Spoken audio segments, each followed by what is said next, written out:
Hola, ¿cómo están? Bueno, vamos a dar por iniciada la primera de las sesiones que vamos a grabar para dar cuenta, ¿cierto?, del programa del curso. Evidentemente este programa ha sido recortado eh, en función de no de eliminar partes, sino de decir menos en cada una de las partes, de manera tal de que no vamos a modificar el programa en su esencia, pero sí dentro de su forma, la forma en que va a ser impartido. En esta primera unidad del programa que comenzamos hoy día, quisiera que definiéramos los objetivos de la sesión. Los objetivos pueden enmarcarse en tres preguntas iniciales. La pregunta 1 es ¿por qué estudiar las organizaciones sociales? En otras palabras, ¿por qué en la malla curricular de la carrera de Sociología, impartida por nuestra escuela, se estudian las organizaciones como una de las distintas sociologías especiales que es necesario impartir, sobre todo para la parte profesional de la formación de ustedes? La pregunta 2 es ¿por qué hacer de ello una materia de estudio científico y académico? ¿Por qué por lo tanto, el estudio de las organizaciones sociales es algo que se intenta abordar a partir de la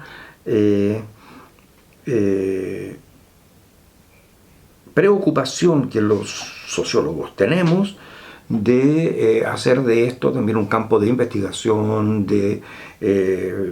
un desarrollo de teorías y de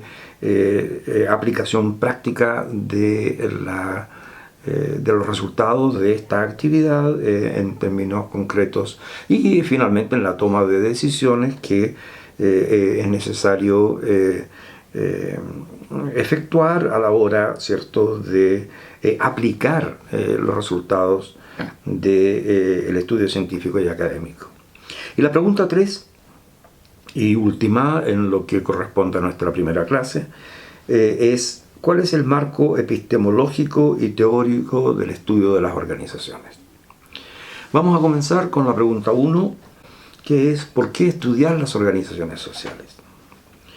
Creo que es importante al iniciar esto la idea de hablar de la cotidianidad y del control. Estos dos conceptos son importantísimos a la hora de entender una reflexión del por qué estudiar las organizaciones sociales. Respecto a la cotidianidad, digamos de que vivimos en la prácticamente omnipresencia de las organizaciones sociales. Por ejemplo, estamos en un espacio universitario, salimos de ese espacio, bueno, ese espacio universitario es una organización, salimos, ha concluido nuestra tarea diaria,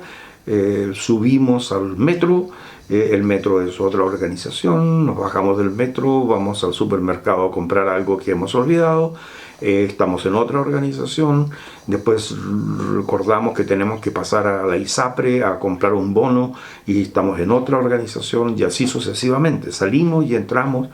de distintas organizaciones dentro de las cuales también vamos desempeñando distintos roles, ¿cierto? En el metro somos pasajeros, en el supermercado somos clientes, en la universidad somos docentes o somos estudiantes, etcétera, etcétera. Es decir, hay una clara utilización del tiempo del día en el que nuestro espacio organizacional va modificándose de acuerdo a cómo nosotros satisfacemos nuestras necesidades en una sociedad en que hay evidentemente espacios indicados como para poder hacerlo. Esa omnipresencia de las organizaciones ya en sí es algo que amerita que nosotros le dediquemos tiempo de estudio. Pero ojo de que si esa sociedad está en cierto sentido estructurada en múltiples organizaciones, también nos interesa conocer el cómo estas organizaciones están interactuando entre sí para producir resultados y a qué lógica están inscritas, ¿cierto?, todas estas organizaciones, qué modelo o qué tendencias o qué desarrollo institucional es el que permite de que esas organizaciones primero se funden, se crean, se desarrollan hasta que desaparecen. ¿Ya? Hay, por lo tanto, una influencia de las organizaciones en nuestra vida cotidiana, innegable. Corresponde el estudio de las organizaciones al estudio de unidades microsociales. ¿Qué queremos decir con eso? No vamos a hablar aquí básicamente de una estructura de clases o una estructura de la sociedad o de grandes sectores de la sociedad, sino más bien de unidades muy, digamos, acotadas, que son las llamadas organizaciones sociales, como vamos a ver a continuación. Esa idea de las unidades microsociales y de atención preferente dentro de lo que son las ciencias humanas ha sido básicamente materia objeto no tanto de los sociólogos, sino muchas veces de los economistas, de los administradores que se dedican, ¿cierto?, a la administración y gestión de estas organizaciones, y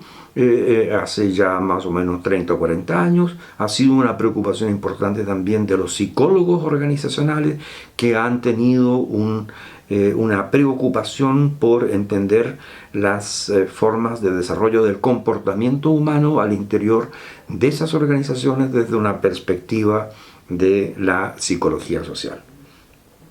A nosotros nos interesa el estudio de las organizaciones también para poder establecer cuáles son las formas en que nosotros podemos diagnosticar lo que ocurre a su interior. Desarrollar, por lo tanto, investigación, desarrollar formas de intervención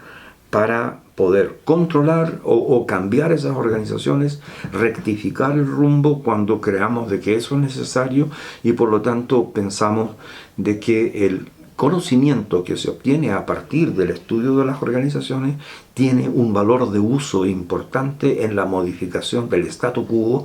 para poder establecer mejores formas de funcionamiento y lograr, por lo tanto, los objetivos que estamos planteándonos desde nuestra perspectiva. Acerca de lo que recién expuse, quisiera aconsejarles una referencia documental que es el programa de la asignatura. El programa de la asignatura toma en cuenta algunos de los elementos que acabo de mencionar.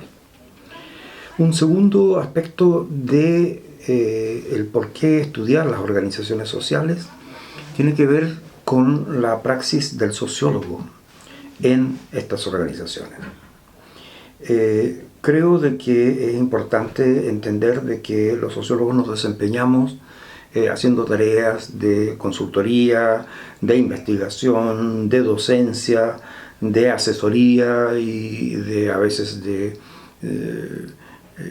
intervenciones, ¿cierto? Intervenciones de sistemas sociales o de sectores sociales en los cuales ha habido la necesidad de la presencia, ¿cierto?, de las competencias que los sociólogos tenemos. Por lo tanto, hay una idea que supone de que la sociedad está dividida al menos en tres sectores, ¿cierto? A eso le llamamos la triestructuración de la sociedad, que son estas tres, digamos, áreas institucionales, las que coexisten en un momento determinado y que establecen a su vez relaciones, a veces de cooperación, a veces de conflicto entre sí. Una de estas tres áreas institucionales es el Estado,